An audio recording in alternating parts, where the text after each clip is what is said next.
Person. क्या है ये? First person. First person. Second person क्या है? Second person.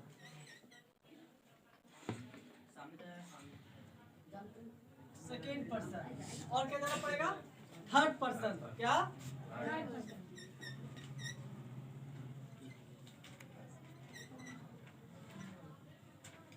सबसे पहले इसको जानिए। फर्स्ट पर्सन क्या है, सेकेंड पर्सन क्या है, थर्ड पर्सन क्या है। देखिए आई, आई फर्स्ट पर्सन में आता है। आई क्या है? First person. वी क्या है? First person. लेकिन वी प्लूरल होता है। यहाँ आपको सिंगल प्लूरल नहीं जानना है, यहाँ जानना है कि नरेशन में जानने के लिए आपको फर्स्ट पर्सन सेकेंड पर्सन जानना पड़ेगा। ठीक है, ये जानना पड़ेगा क्या होता है, बेसिक बता रहे हैं, ध्यान से समझना आप लोग। तो आई जानिए फर्स्ट पर्सन, वी जानिए सेकेंड पर्सन।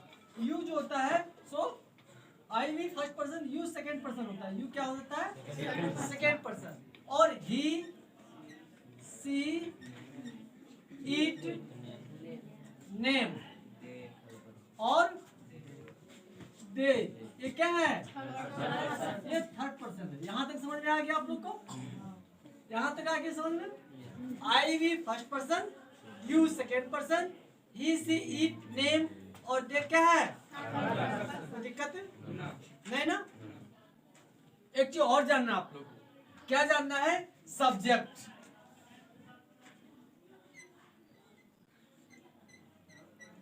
सब्जेक्ट। दूसरा जानना है ऑब्जेक्ट। क्या जानना है? ऑब्जेक्ट। सब्जेक्ट जो होते हैं जो कार्य करता है। आप ईटिंग, आई सब्जेक्ट। मैं तुमको पीटता हूँ, मैं खा रहा हूँ। जिसे वर्ब के पहले हु लगाने पर, हु वर्ब के लगाने पर क्या लगाने पर, वर्ब के पहले क्या लगा देंगे। जिसे हम आई ईट ए मैंगो तो लगा देंगे व्हाट ईट, तो ऑब्जेक्ट निकल जाएगा। लेकिन हु लगा देंगे हु ईट तो सब्जेक्ट निकल जाएगा। नहीं समझ में आ रहा? कौन लगा देंगे तो सब्जेक्ट पता चल जाएगा, और क्या लगा देंगे तो ऑब्जेक्ट पता चल जाएगा। समझ में आया? सब्जेक्ट जानने के लिए हु लगाते हैं, सब्जेक्ट जानने के लिए हिंदी में कौन। ऑब्जेक्ट जानने के लिए क्या लगाते हैं? व्हाट। क्या लगाते हैं? व्हाट। जैसे बोलते हैं I read, I, who read, I. Subject क्या हो गया? What read. कुछ आंसर मिला? ऑब्जेक्ट नहीं है। ऑब्जेक्ट है? नहीं ना? ऑब्जेक्ट है क्या? नहीं है। लेकिन बोलते हैं आई रीड ये book, what I read, book. तो ऑब्जेक्ट क्या हो गया? क्या हो गया? नहीं समझ में आया भाई? समझ आ गया ना बाबू लोग? आई क्या हो गया? क्या हो गया? सीधी रिधि, सब्जेक्ट। समझ में आया कि नहीं आया? आया कुलदीप? समझ आ गया? सब्जेक्ट ऑब्जेक्ट क्या होता है? सो सब्जेक्ट को हिंदी में कहते हैं कर्ता, जो कार्य करता है। ऑब्जेक्ट कहते हैं कर्म, जिस पर क्रिया का फल पड़ता है। यहाँ तो कोई दिक्कत है? यहाँ तक कोई दिक्कत नहीं ना? इसको मिटा दें, इसको मिटावे। नरेशन में दो चीज जानना पड़ता है। नरेशन में क्या जानना पड़ता है? दो चीज जानना पड़ता है। अच्छा, एक रिपोर्टिंग वर्ब और एक रिपोर्टेड स्पीच। क्या बेटा? रिपोर्टिंग वर्ब और रिपोर्टेड स्पीच।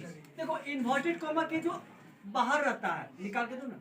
इन्वर्टेड कॉमा के जो बाहर रहता है उसे क्या कहते हैं?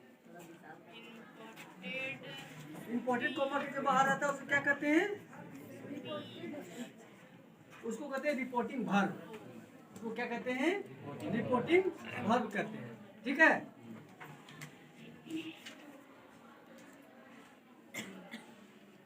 देखो हमको जानना पड़ेगा रिपोर्टिंग वर्ब और रिपोर्टेड स्पीच। रिपोर्टिंग वर्ब क्या जानना है?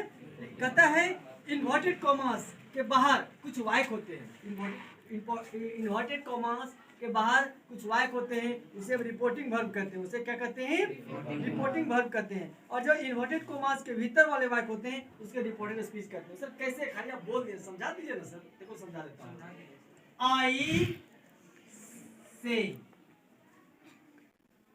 आई से मतलब क्या होता है? आई से मतलब मैं कहता हूँ, मैं कहता हूँ। आई से मैं कहता हूँ यू आर रेडी, तुम तैयार हो, comma you are ready. Inverted commas ये हो गया आपका रिपोर्टेड स्पीच। ये क्या हो गया बाबू? Reported REPORTED reported speech. क्या हो गया?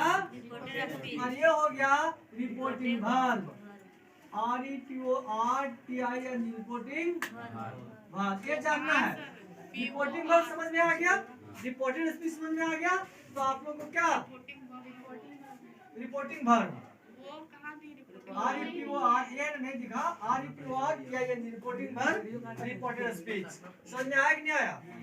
क्या समझ में आया कि सर जो इन्वर्टेड कॉमास के बाहर होता है उसे रिपोर्टिंग वर्ब कहते हैं, इन्वर्टेड कॉमास के अंदर होता है उसको क्या कहते हैं? आगे देखो, ये आगे प्रेजेंट में ऐसे सिंपल पास्ट में भी रहेगा। ही सेड वह कहा, कोमा रिपोर्टिंग वर्ब क्या हो गया? Reporting verb. आगे लिखेंगे रिद्धि इज या गुड गर्ल, ये इन्वर्ट कॉमा, ये क्या हो गया? Reported speech. समझ में आ गया कि नहीं? रिपोर्टिंग वर्ब समझ में आ गया, रिपोर्टेड स्पीच समझ में कोई दिक्कत? ये चीज आप लोग को समझ में आ गया। अब हम बताएंगे नियम कैसे बनाएंगे। आप लोग सब्जेक्ट समझ गए, ऑब्जेक्ट समझ गए, रिपोर्टिंग वर्ब समझ गए, रिपोर्टेड स्पीच समझ गए, कोई दिक्कत? आप लोग तो टेंस जानते ही हैं। अब सोचेंगे कि सर बिना टेंस जाने हुए नरेशन सीख जाए, it's not possible. You have to know how to translate into English. You have to know present tense, past tense, future tense. If you know these three tense, you will easily learn how to change direct speech into indirect speech. तो narration में हम direct speech और indirect speech पढ़ते हैं। क्या पढ़ते हैं? Direct speech और इनडायरेक्ट स्पीच पढ़ते हैं। इसको मिटाइए। ये होता है direct speech, DIRECT, direct speech. क्या होता है? Direct speech. और क्या होता है? Indirect speech. कहता है जब किसी वक्ता के वाक्य को उसी के शब्दों में व्यक्त किया जाए, जब किसी वक्ता के वाक्य को लिखते हैं, जब किसी वक्ता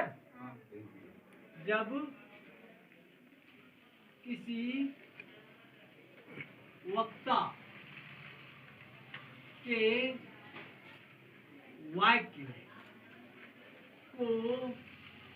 उसी के शब्दों में व्यक्त किया, जब किसी वक्ता के वाक्य को उसी के शब्दों में व्यक्त किया जाए, उसी के शब्दों में व्यक्त किया जाता है, उसी के शब्दों में वक्ता के वाक्य को उसी के शब्दों में व्यक्त किया जाता है, मतलब हूबहू वही बोला जाता है, वही बोला जाता है, वही लिखा जाता है। व्यक्त शब्द व्यक्त किया जाता है तो उसे डायरेक्ट, क्या बाबू? डायरेक्ट स्पीच कहते हैं। क्या कहते हैं? डायरेक्ट स्पीच कहते हैं। क्या कहते हैं? जैसे राम सेड, डायरेक्ट स्पीच। जैसे एग्जांपल में Ram says, you are my friend, you are my. Direct speech को पहचानने का क्या है? क्या नियम है कि इसमें जो रहता है स्टेटमेंट, जो रहता है कथन, जो रहता है इन्वर्टेड कॉमास के अंदर रहता है। किसके अंदर रहता है? इन्वर्टेड कॉमास के अंदर रहता है। समझ में आ रहा है कि नहीं आ रहा है? तो इसको आप उतारिए, फिर हम बताएंगे इनडायरेक्ट स्पीच क्या होता है। इसको उतार के तुरंत निकाल देता हूँ, ठीक है? इनडायरेक्ट स्पीच, इसमें कहता है जब वक्ता के कथन को, जब किसी वक्ता के कथन को उसी के शब्दों में ना कहकर, उसके वाक्य सारांश को अपने शब्दों में व्यक्त किया जाए। जब अभी थोड़ा सा क्लास लेंगे सर हम, जब किसी वक्ता के कथन को उसी वक्ता के ध्यान देना इधर, जब किसी वक्ता के कथन को उसी के शब्दों में ना कहकर उसी के शब्दों में ना कहकर उसी के शब्दों में ना कहकर उसके वाक्य सारांश को उसके वाक्य सारांश को उसके वाक्य या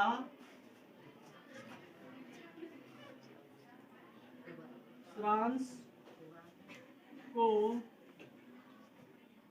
अपने शब्दों में व्यक्त किया जाता है, व्यक्त किया जाता है, इनडायरेक्ट स्पीच कहलाता है।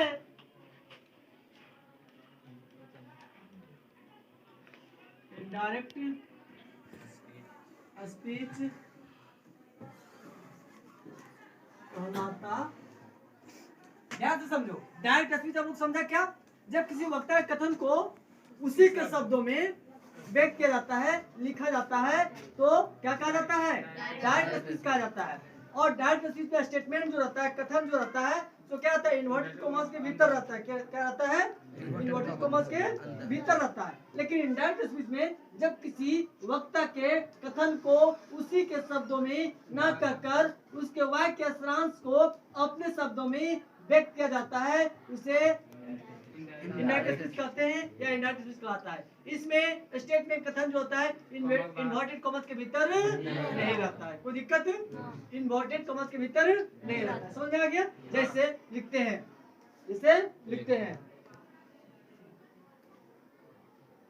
राम टेल्स ऑब्जेक्ट रहेगा, तो Ram says diet, inverted comma हटाने के लिए दैट लिखते हैं। वहां था क्या, Ram says comma you are my friend, तो अगर Ram says that you object नहीं तो आई मान लेंगे यहाँ, ठीक है, आई एम, ठीक है, I am his friend, his, ये कैसे हुआ अभी हम चेंज करके आप लोगों को बताएंगे। अभी क्या करके बताएंगे, चेंज करके बताएंगे। ये केवल बताया डायरेक्ट क्या होता है और इनडायरेक्ट क्या होता है, समझ में आ गया। तो डायरेक्ट में जो होता है सो वक्ता के कथन को उसी के शब्दों में व्यक्त किया जाता है। इनडायरेक्ट में वक्ता के कथन को उसी के शब्दों में व्यक्त करके ना अपने शब्दों में व्यक्त किया जाता है, उसे हम इनडायरेक्ट स्पीच कहते हैं। डायरेक्ट स्पीच में स्टेटमेंट जो होता है इन्वर्टेड कॉमास के भीतर होता है। इनडायरेक्ट स्पीच में स्टेटमेंट जो होता है इन्वर्टेड कॉमास के भीतर नहीं होता है, कोई दिक्कत है। अब हम बनाने का नियम सीखेंगे, डायरेक्ट स्पीच से इनडायरेक्ट स्पीच कैसे चेंज करेंगे, डायरेक्ट स्पीच से इनडायरेक्ट स्पीच में कैसे चेंज, प्लीज इसको मिटाइए।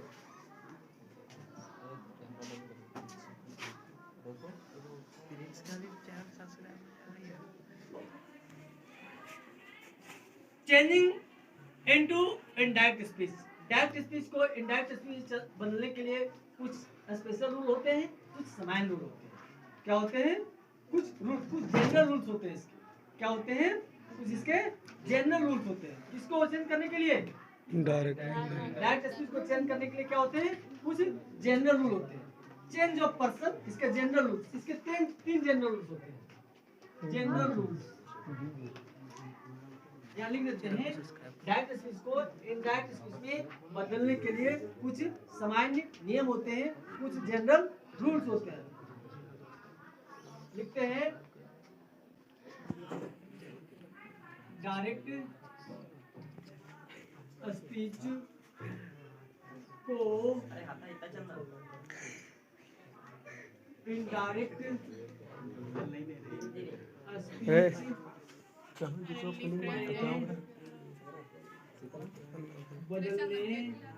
बदलने, डायरेक्ट स्पीच को इनडायरेक्ट स्पीच में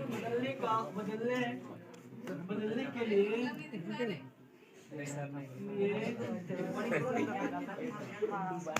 सामान्य नियम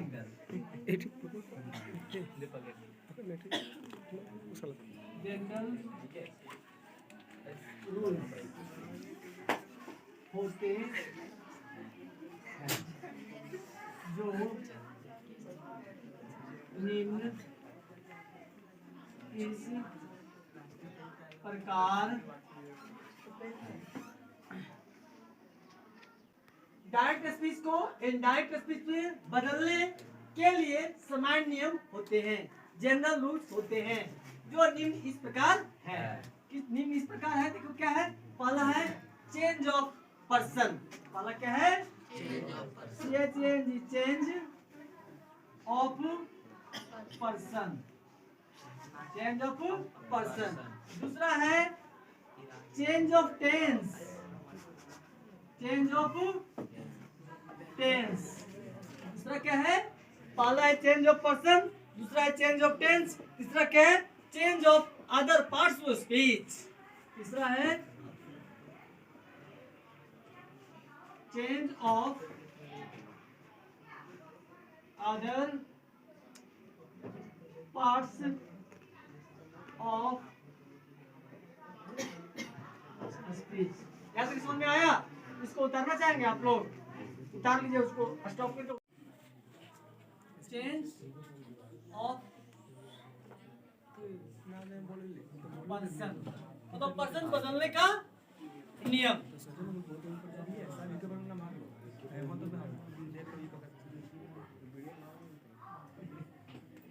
का याद रखना पड़ेगा आप लोगों को। क्या 123 बटे SON क्या हो गया? सन। लिखिए 123 बटे सन, ये हो गया। समझ में आ रहा है? 123 बटे सन। अब सर एक क्या है? एक है फर्स्ट पर्सन। क्या है? First person. दो क्या है? दो है सेकेंड पर्सन। क्या है बाबू? और थ्री क्या है? Third person. क्या है? समझ में आया? नहीं आया? पहला है, एक है फर्स्ट पर्सन, टू है सेकेंड पर्सन, थ्री है थर्ड पर्सन। और सर एस क्या है? तो एस है सब्जेक्ट। लिख देता हूं, एस क्या है? सब्जेक्ट। एस है सब्जेक्ट। जिसको बताए थे हु लगा के जानने के लिए, हु लगाइए, सब्जेक्ट को जानिए। वो क्या है? वो है ऑब्जेक्ट। जिसको वाट लगाने के लिए वाट लगाइए, वर्ब के पहले, और ऑब्जेक्ट को जानिए। एन क्या है? No change. एन का मतलब नो चेंज, मतलब जीवन भर नहीं बदलेगा। चाहे तुम माथा पटको चाहे कपार पटको, बदले वाला नहीं। इसलिए यहाँ याद रखना, नो चेंज। समझ में आया? नहीं आया? आया कि नहीं आया? कोई दिक्कत? अब वाक्य देख के समझाता हूँ कैसे चेंज करेंगे। कैसे चेंज करेंगे? फर्स्ट पर्सन कौन होता है? सेकंड पर्सन कौन होता है? ठीक है, ये याद रखें। आप लोग इसको उतारेंगे क्या कि बाद में उतारेंगे? बाद में उतार लीजिएगा ना, इसको मिटाया जाए तो इसको मिटाया जाए। ये याद रखना केवल 127 बटे सन। एक मतलब फर्स्ट पर्सन, टू मतलब सेकंड पर्सन, थ्री मतलब third person, S means subject, O means object, N means no change. N means कोई दिक्कत? एन मींस कोई दिक्कत? कोई दिक्कत है? अब ध्यान दो, इसको मिटा दे रहा हूँ। इसको क्या कर रहा हूँ? मिटा दे। अब एक पहला नियम सीखे, जो हम 3 नियम बताए थे। Change of person, change of tense, change of other parts of speech. तो चेंज ऑफ पर्सन आप लोग समझ गए कि कैसे चेंज करेंगे पर्सन को। कोई दिक्कत है? चेंज ऑफ टेंस सिखा देते हैं। चेंज ऑफ टेंस सिखावे कि नहीं सिखावे? सिखाता हूँ। इसको मिटा दूं।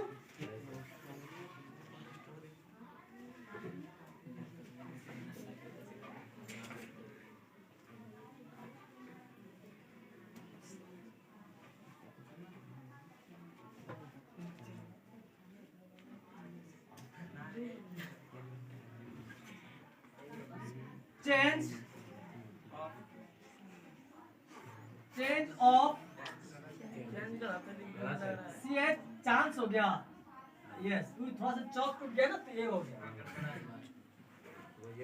चेंज ऑफ टेंस का,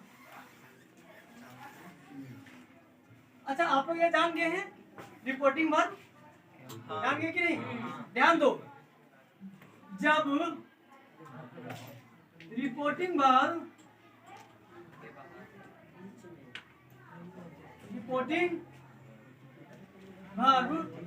प्रेजेंट या फ्यूचर टेंस में हो, तो रिपोर्टिंग वर्ब प्रेजेंट या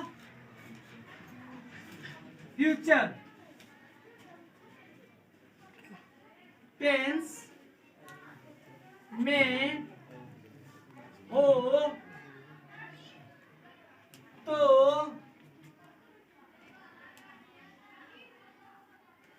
रिपोर्टेड स्पीच के टेंस में कोई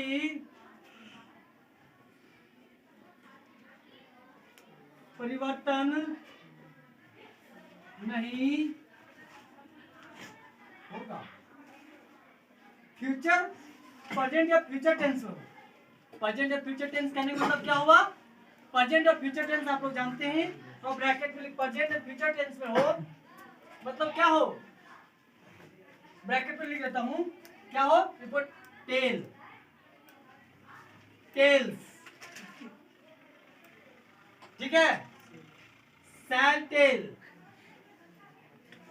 सैल टेल, सॉरी सैल, यहाँ सॉरी एक मिनट, टेल्स टेल्स नहीं रहेगा, टेल टेल्स नहीं रहेगा, से रहेगा, सॉरी सॉरी, क्या रहेगा? सेज,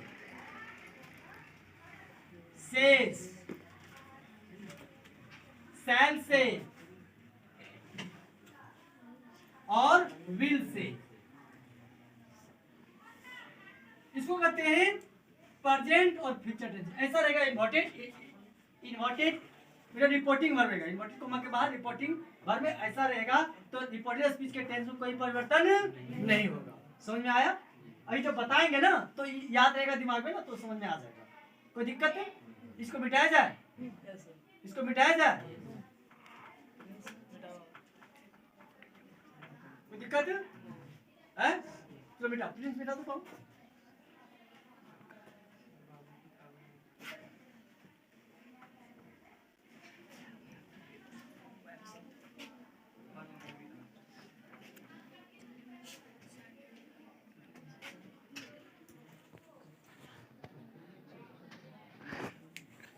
जो अभी मैंने बताया, अभी एक चीज और बताया, जो अभी क्या बताया, जब रिपोर्टिंग वर्ब से सेज रहे,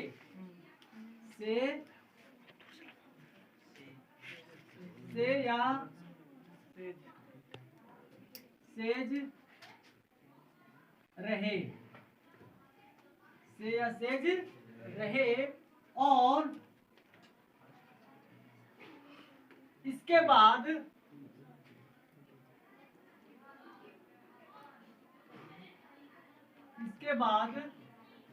ऑब्जेक्ट नहीं रहे,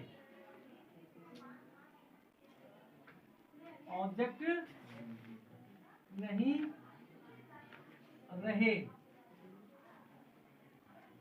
तो इनडायरेक्ट रिसीव बनाने के लिए से सेज को टेल टेल्स में नहीं बदलेंगे, नहीं रहे तो से और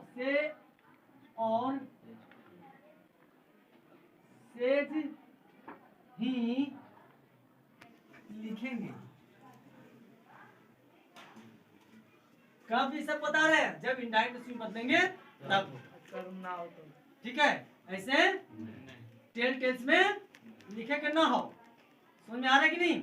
यही लिख देंगे, सेज सेज ही लिखेंगे, जो ऑब्जेक्ट रहेगा तभी टेल और टेल्स लिखेंगे। कब? जब डायरेक्ट से इनडायरेक्ट में बनाएंगे तब। कोई दिक्कत है?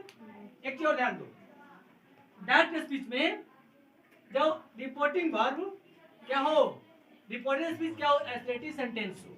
क्या हो? रिपोर्टेड स्पीच जो हो तो क्या हो, एसलेटिव सेंटेंस हो। बता रहे हैं एसलेटिव। अब प्रश्न पूछता है एसलेटिव सेंटेंस क्या होता है, पहले मैं लिख दे रहा हूँ, चलो कीजिए, ध्यान दो। अगर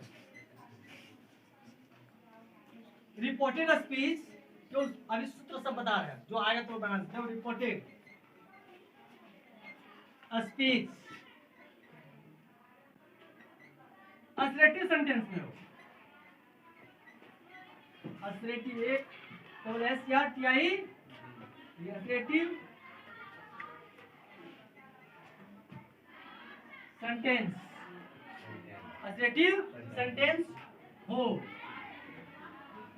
तो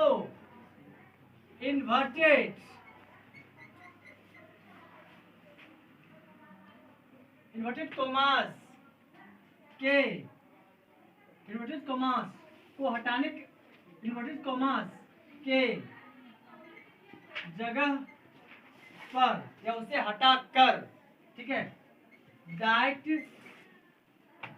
का प्रयोग करेंगे।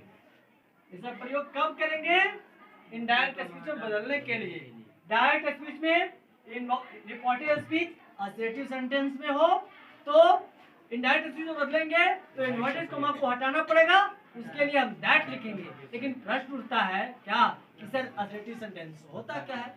यही जानो, assertive sentence I am eating, not का प्रयोग नहीं होगा, पर इंट्रोगेटिव सेंटेंस नहीं होगा, सब्जेक्ट के बाद वर्ब आएगा, उसके बाद ऑब्जेक्ट आएगा। जैसे I am going, I am going assertive sentence है। ही ईट्स असर्टिव सेंटेंस है। You are ready assertive sentence है। समझ में आया? हाँ, इसको अफर्मेटिव सेंटेंस भी कह सकते हैं। ये असर्टिव सेंटेंस है, ऐसा सेंटेंस रहेगा तब नोट नहीं होना चाहिए, ठीक है? असर्टिव सेंटेंस कहेंगे। समझ में नहीं आया? नहीं आया? आया कि नहीं आया? कोई दिक्कत? इसको बेटा फट से बेटा। Change of other parts of speech के नियम है। Change of other parts of speech जानने के लिए क्या कहता है, पर्सन, पर्सन से बनने वाले वाक्य, पर्सन बदलते समय नंबर और केस पर ध्यान देना पड़ेगा।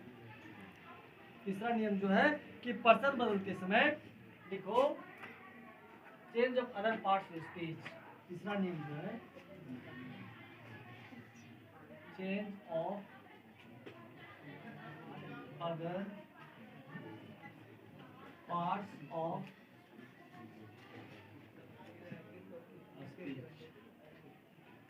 Change of other parts of speech का नियम।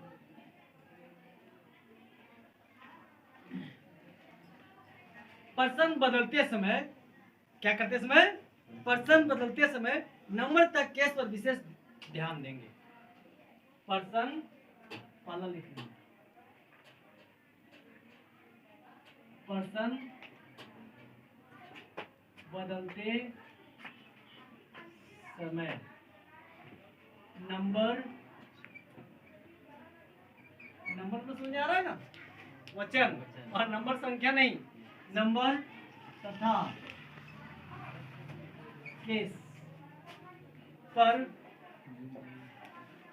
विशेष ध्यान देंगे। विशेष ध्यान कारक बताएंगे, वो भी कैसे केस के कारक, objective case, nominative case, subjective case क्या होता है ये भी बताएंगे, ठीक है? समझ में आया कि नहीं? कि नहीं आ रहा है? आपके सुविधा के लिए मैं आगे कुछ लिख दे रहा हूँ, ठीक है? इसको मिटा के मैं आगे एक तालिका बना दे रहा हूँ। आपके सुविधा के लिए कैसे बदलेंगे इसको मैं क्या करता हूँ, एक तालिका बना देता हूँ। बना दूं क्या? देखो बना देता हूँ। इसको मिटा दे कि यही रहने दे? हैं? मिटा दे कि रहने दे? देखो दिख जाएगा ना नीचे, दिख जाएगा बाबू?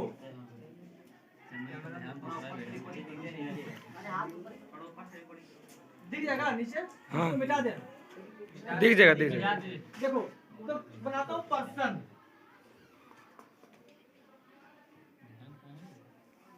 क्या है? पर्सन। क्या बना रहे बाबू? पर्सन। उसके बाद बनाते हैं नॉमिनेटिव केस।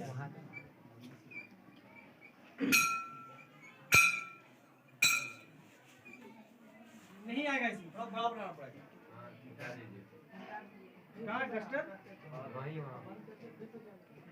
इसको बंद करके फिर से काट एडिट करना। क्या लिखेगा? पर्सन। क्या लिखेंगे?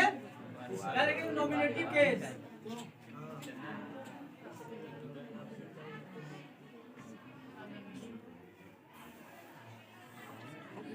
ठीक है, यहाँ लिखेंगे पोसेसिव केस। ध्यान दो, क्या लिखेंगे? Possessive case.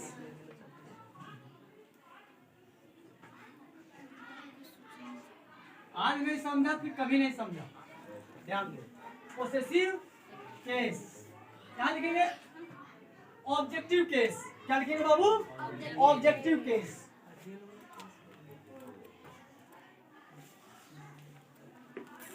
Objective case. समझ में आ रहा है कि नहीं आ रहा?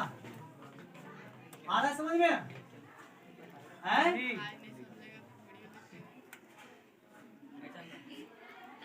क्या देखो, ऑब्जेक्टिव केस में एक होता है पोसेसिव एडजेक्टिव, एक होता है पोसेसिव प्रोनाउन।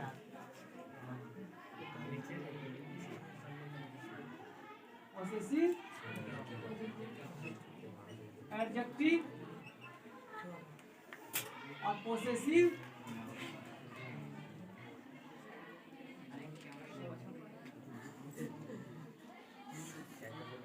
प्रोनाउन। समझ में आया? नहीं आया? आ गया ना?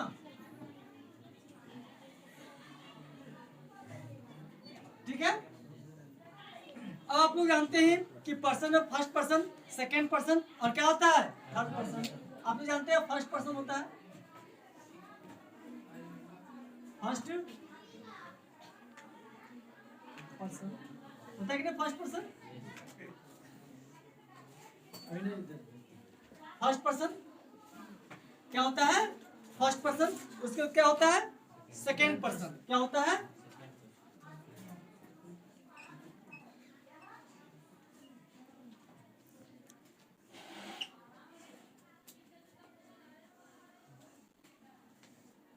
उसके बाद क्या होता है?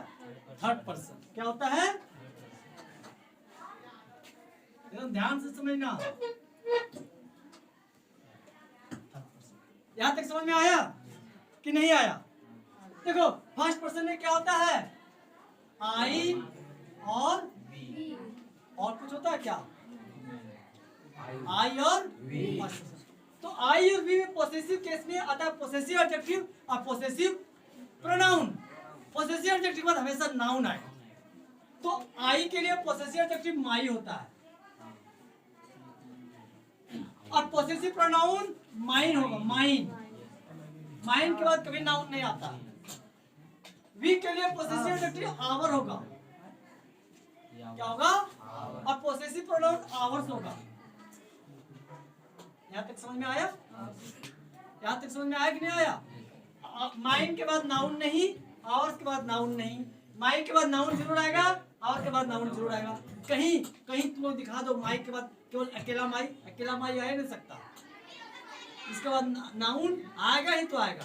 आवर के बाद भी हमेशा नाउन आएगा, लेकिन माइन के बाद नाउन नहीं आएगा, आवर के बाद नाउन नहीं आएगा। अब ऑब्जेक्टिव क्या होता है? ऑब्जेक्टिव का मतलब ऑब्जेक्ट क्या होगा, यही याद रखना है। आई नॉमिनेटिव केस है, आई का ऑब्जेक्टिव केस मी हो जाएगा। क्या हो जाएगा? मी। कोई दिक्कत? वी का ऑब्जेक्टिव केस यस हो जाएगा। क्या हो जाएगा? यहाँ तक समझ में आया माय डियर स्टूडेंट्स? आया कि नहीं आया? अब हम पढ़ रहे हैं second person nominative case you. क्या? तो पोसेसिव एडजेक्टिव क्या होगा सर? योर। योर क्या होगा? तो पोसेसिव प्रोनाउन जान गए होंगे, योर्स। क्या होगा? और इसका क्या हो जाएगा? यू का यू ही, यू का नहीं समझ में आया क्या? आ गया। अब थर्ड पर्सन में जानेंगे ही। क्या जानेंगे? जानेंगे सी। क्या जानेंगे? ही, सी और क्या? इट और क्या? दे। और क्या आता है? दे। कोई दिक्कत है क्या? नहीं ना? ही, सी, इट और दे। नेम तो नहीं, नाम तो नाम ही होता है। तो ही का पोसेसिव एडजेक्टिव हिज, ये एक्सेप्शन में है। हिज एक्सेप्शन में है। क्या है? हिज के बाद नाउन आएगा तो पोसेसिव एडजेक्टिव, नाउन नहीं आएगा तो क्या होगा? Possessive pronoun. हिज का हिज ही होता है। कोई दिक्कत? सी का हर्ष, और यहाँ नहीं, यहाँ हर, यहाँ हर्ष, यहाँ हर्ष। कोई दिक्कत नहीं? और इट का पोसेसिव एडजेक्टिव क्या होता है? इट का possessive adjective it's. Possessive adjective क्या होता है? इट्स। और पोसेसिव प्रोनाउन नहीं होता है। इसका हो जाएगा इट्स। इसका पोसेसिव प्रोनाउन नहीं होता है। यहाँ तक समझ में आएगा? दे का क्या हो जाएगा?